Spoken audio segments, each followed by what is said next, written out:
जय श्री कृष्ण। राधे राधे। जय श्री कृष्ण। राधे राधे। श्री राधे कृष्ण राधे कृष्ण राधे कृष्ण राधे। श्री राधे कृष्ण राधे कृष्ण राधे कृष्ण राधे। श्री राधे कृष्ण राधे कृष्ण राधे कृष्ण राधे। श्री राधे कृष्ण राधे कृष्ण राधे कृष्ण राधे। श्री राधे कृष्ण राधे कृष्ण राधे कृष्ण राधे। श्री राधे कृष्ण राधे कृष्ण राधे कृष्ण राधे। सुखदेव जी वर्णन करते हैं कि राजन, आपने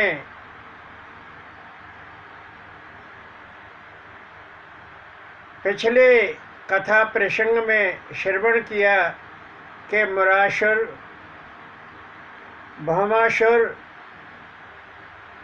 का उद्धार कैसे हुआ। भगवान श्री वासुदेव ने रुक्मिणी से किस प्रकार ठिठोली की और राजकुमारियों का भ्रम कैसे दूर हुआ। भगवान ने किस प्रकार उनका संदेह दूर किया।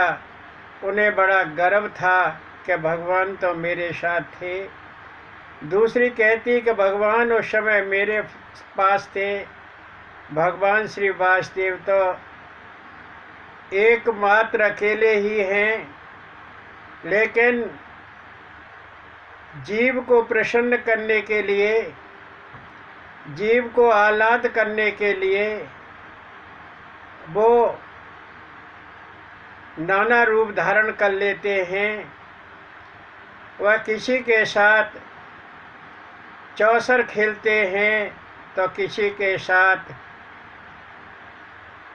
पलंग पर विराजमान रहते हैं, बतियाते हैं। इन कथाओं का आपने भली भांति श्रवण किया। आज एक बड़ी विचित्र दिव्य कथा का पारायण कराते हैं। राजन, ध्यानपूर्वक श्रवण कीजिए। सुखदेव जी वर्णन करते हैं कि राजन, रुक्मी की पुत्री रुकुमवती है। रुक्मी भीष्म का बड़ा पुत्र है, रुक्मिणी का भाई है और दोनों बहन भाइयों में बड़ा स्नेह है। जब वह रुक्मिणी को वापस नहीं ले जा सका तो वह अपने नगर कुंडनपुर को वापस नहीं गया। उसने भोजकट नाम का नगर बसाया और वहीं रहने लगा। अपनी बहन को खुश करने के लिए, अर्थात रुक्मिणी को खुश करने के लिए, अपनी पुत्री रुकुमवती का विवाह प्रद्युम्न के साथ किया। और यही नहीं, उसने अपनी नातनी का विवाह, जिसका नाम रोचना है, का विवाह अनिरुद्ध के साथ किया। रुकुमवती ने अनिरुद्ध को जन्म दिया। अनिरुद्ध भी काम अवतार हैं। अनिरुद्ध किसे कहते हैं? अनि कहते हैं फाली को, और रुद्ध रुकना, जिसकी फाली कभी नहीं रुकती है, जिसका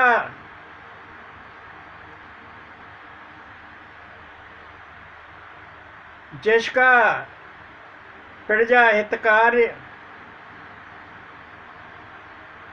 जीव कल्याण करने की भावना कभी रुद्ध नहीं होती है, नहीं रुकती है, वह अनिरुद्ध है। अनिरुद्ध बड़ा सौम्य स्वभाव वाला, सुंदर और प्रजा हितैषी बालक है। उसने अपनी बहन रुक्मिणी को खुश करने के लिए अपनी पुत्री जाम्बती का विवाह प्रद्युम्न के साथ किया और अपनी नातनी का विवाह रुक्मिणी के नाती अनिरुद्ध के साथ किया। जब उसने यह प्रस्ताव रखा कि मैं अपनी नातनी का विवाह अनिरुद्ध के साथ करूँगा, तो भगवान श्री कृष्ण, प्रद्युम्न, शाम, भानुमान, बलराम आदि सारे यदुवंशी बारात लेकर भोजकट गए और भोजकट में बड़ी धूमधाम के साथ, लोकाचार के साथ रुक्मी ने अपनी नातनी रोचना का विवाह अनिरुद्ध के साथ संपन्न किया। जब विवाह संपन्न हो गया तो कलिंग नरेश, जो रुक्मी का मित्र है, और वो कहने लगा कि रुक्मी, तेने अपनी बहन को प्रसन्न करने के लिए अपनी पुत्री का विवाह किया, अपनी नातनी का विवाह किया, परंतु बलराम और कृष्ण हैं तो बैरी। अब तूने अपनी नातनी रोचना का विवाह अनिरुद्ध के साथ कर दिया और बलराम और कृष्ण तेरे बैरी हैं, दुश्मन हैं। अब मौका है इस खुशी का बहाना लेकर और बलराम के साथ चौसर खेल। कलिंग नरेश के बहकावे में आकर, उकसाने में आकर और रुक्मी ने बलराम के साथ चौसर खेलने का प्रस्ताव रखा। बलराम जी कहने लगे, ठीक है। चौसर खेल आरंभ हुआ। पहले 1,000 मुद्राओं का दाव लगाया गया और फिर 10,000 मुद्राओं का दाव लगाया गया। बलराम जी जीत गए। फिर 1,00,000 मुद्राओं का दाव लगाया और बलराम जी जीत गए। लेकिन हर बार रुक्मी कहता कि यह जीत मेरी है, आपकी जीत नहीं। फिर 1 करोड़ मुद्राओं का दाव लगाया और बलराम जी जीत गए और रुक्मी कहने लगा कि ये मेरी जीत है, आप झूठ बोलते हैं, मैंने अब तक सारे दाव जीते हैं, आप चरवाए हैं, ग्वाले हैं, आप वन में मारे मारे फिरते हैं, चौसर के पासे फेंकना क्या जाने, बाण चलाना क्या जाने, ये तो राजाओं का काम है। राजा ही चौसर के खेल में पासे फेंकना जानते हैं और युद्ध भूमि में बाण चलाना जानते हैं। आप तो निरे ग्वाले हैं, चरवाए हैं, जंगल में मारे मारे फिरते हैं। और कलिंग नरेश ताली बजा बजा कर हंस रहा है।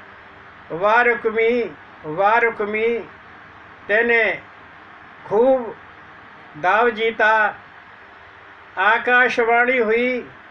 आकाशवाणी ने कहा कि ये बलराम की जीत है, लेकिन रुक्मी नहीं माना।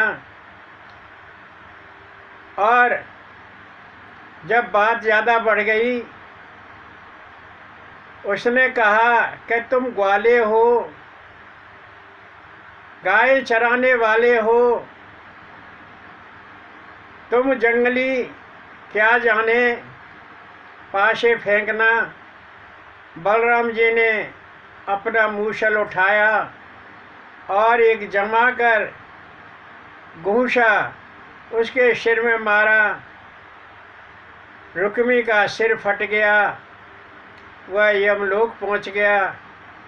बलराम जी ने कलिंग, नरेश और राजाओं को खूब मारा, खूब धुनाई की, उनके हाथ पैर तोड़ दिए, बचे कुचे जो रुक्मी के साथी थे वो सब भाग गए। इस प्रकार बलराम जी ने रुक्मी का काम तमाम किया। यह एक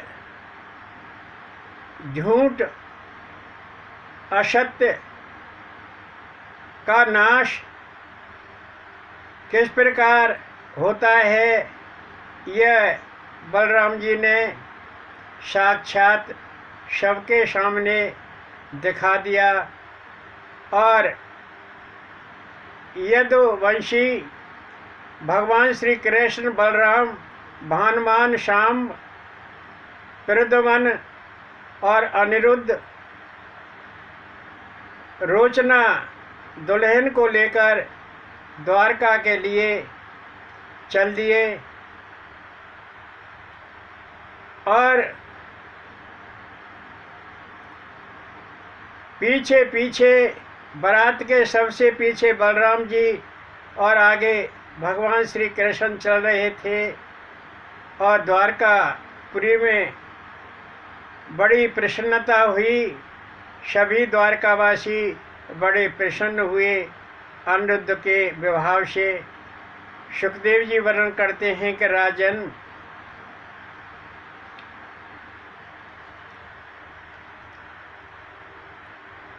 प्रहलाद के नाती बलि का पुत्र वाणासुर है और वह शोणितपुर का राजा है।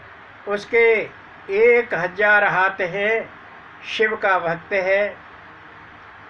प्रहलाद का पुत्र विरोचन और विरोचन का पुत्र बलि। बलि की पत्नी का नाम विंध्यावली है और विंध्यावली ने 100 पुत्रों को जन्म दिया और सबसे बड़ा पुत्र वाणासुर है। और उसकी एक पुत्री उषा है, रति के समान सुंदर है, बड़ी रूप सलोनी है और वो महल में रहती है। देवतागण उस महल के पहरेदार हैं। उस महल में कोई पक्षी पर भी नहीं मार सकता। और उस उषा का विवाह भी अनिरुद्ध के साथ होता है। एक दिव्य घटना क्रम से कहा जाता है कि उषा जब युवा हो गई, तरुण हो गई, महल में रहती है और उसका संरक्षण पहरेदार करते हैं। एक बार अनिरुद्ध सपने में उषा के पास पहुंच गया और उसके साथ संसर्ग किया। उषा सुबह उठी, उसकी एक सहेली चित्रलेखा है और चित्रलेखा ने कहा कि उषा, ये तेरा हाल कैसे हुआ? तू कहाँ गई थी? चित्रलेखा वाणासुर के मंत्री कुंभांड की पुत्री है, वो बड़ी मायावी है। उसने कहा कि मुझे तो पता नहीं, मेरे पास कोई सपने में आया था और उसने मेरा ये हाल कर दिया। उसकी बेड़ी खुली हुई, चेहरा फीका पड़ा हुआ है, हाल बेहाल है। चित्रलेखा ने कहा कि तू पहचान लेगी। कहाँ पहचान तो लूँगी, पर मुझे उसका गांव नाम कुछ भी पता नहीं है। कि तू चित्र बना और मैं देखती हूँ।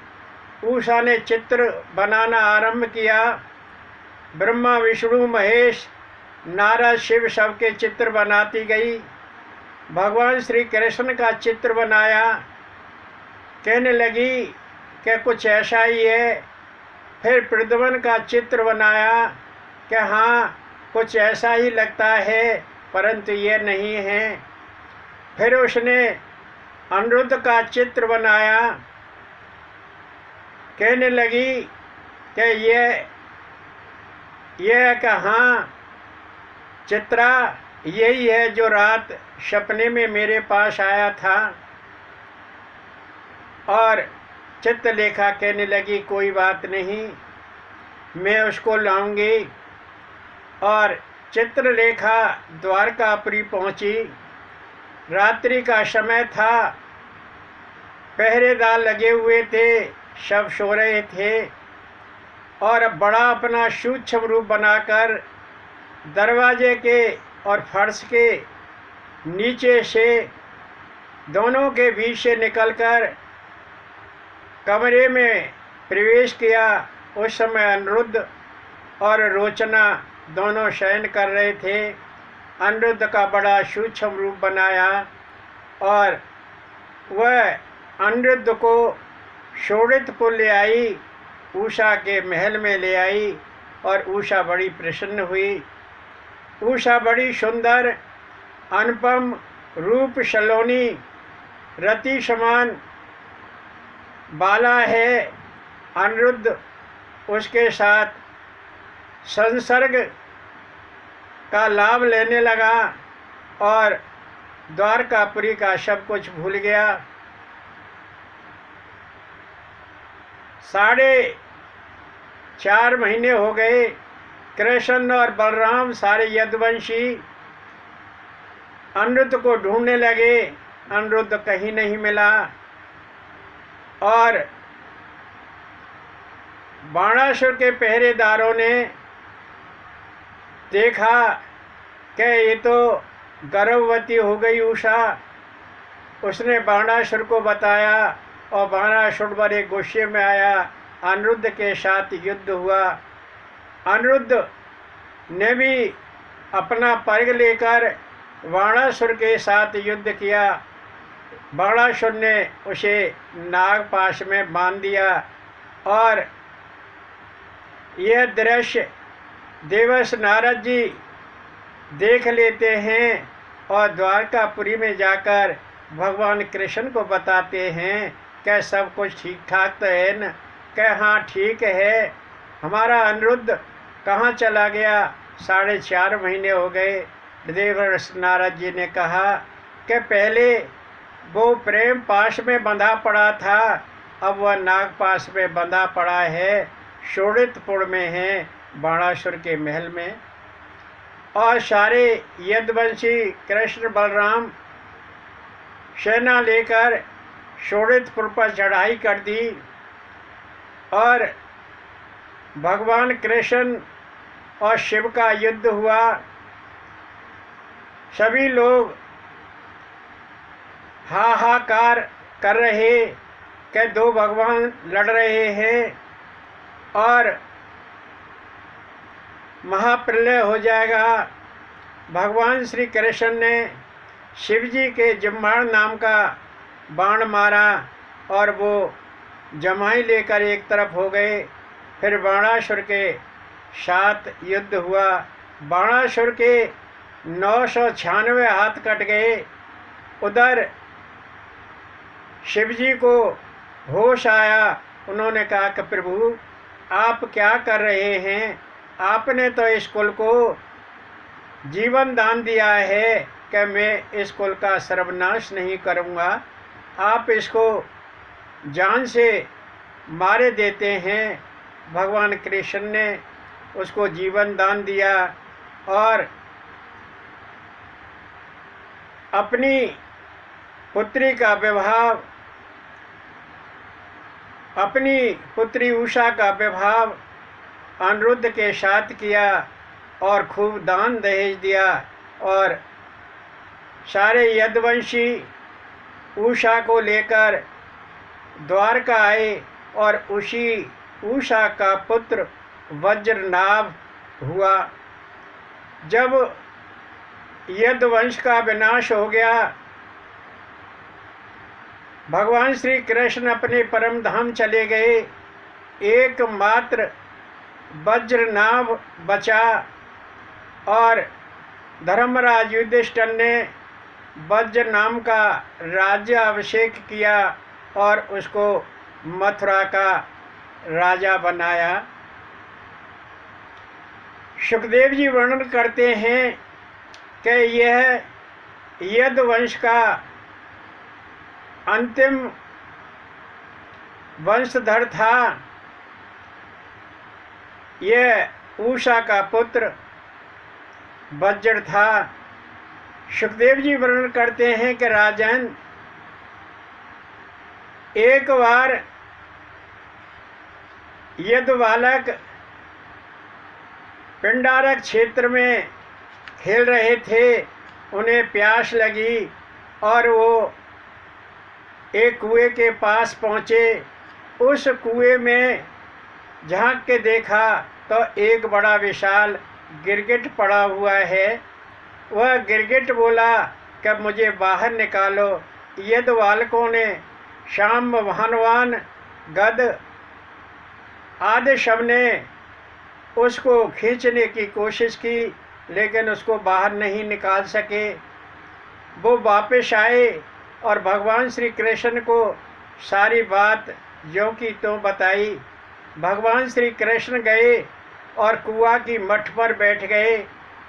भगवान श्री कृष्ण ने अपना दायां हाथ नीचे लटकाया और उस गिरगिट ने स्पर्श किया।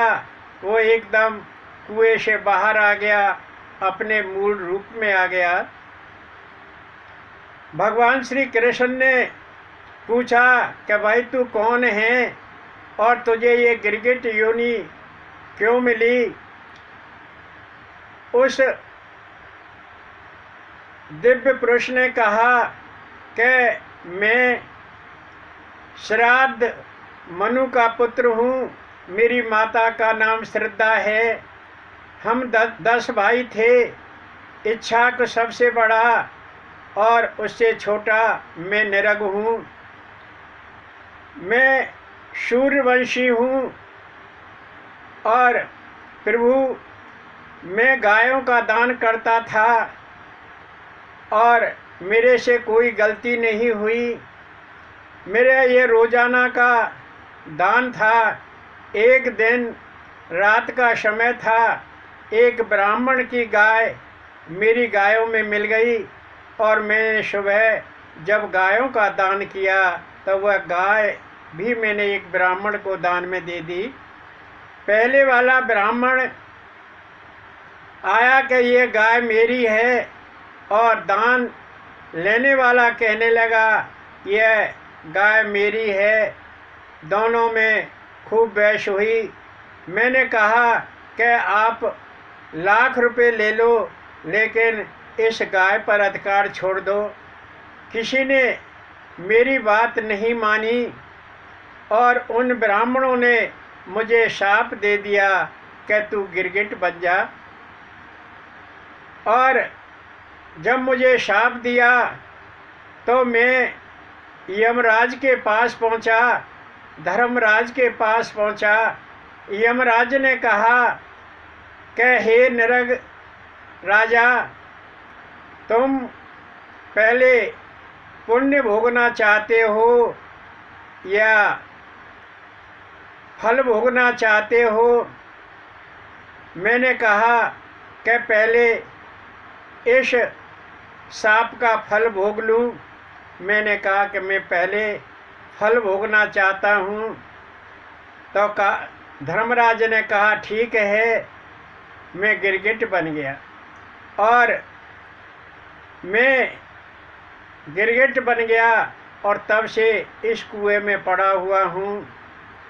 जब मुझे ब्राह्मणों ने शाप दिया तो कहा था कि द्वापर में भगवान श्री कृष्ण के स्पर्श से तेरा उद्धार होगा। प्रभु, मेरी इतनी सी गलती थी, मैंने कभी कोई गलती नहीं की। मैं लाखों गायों का रोजाना दान करता था। इस छोटी सी गलती के कारण मुझे ये गिरगिट योनि मिली। सुखदेव जी वर्णन करते हैं कि राजन, गलती छोटी हो या बड़ी, गलती तो गलती ही होती है। जीव पता नहीं क्या करता है आज इस कलयुग में, लेकिन वह कभी ये महसूस ही नहीं करता है कि मैं क्या कर रहा हूँ।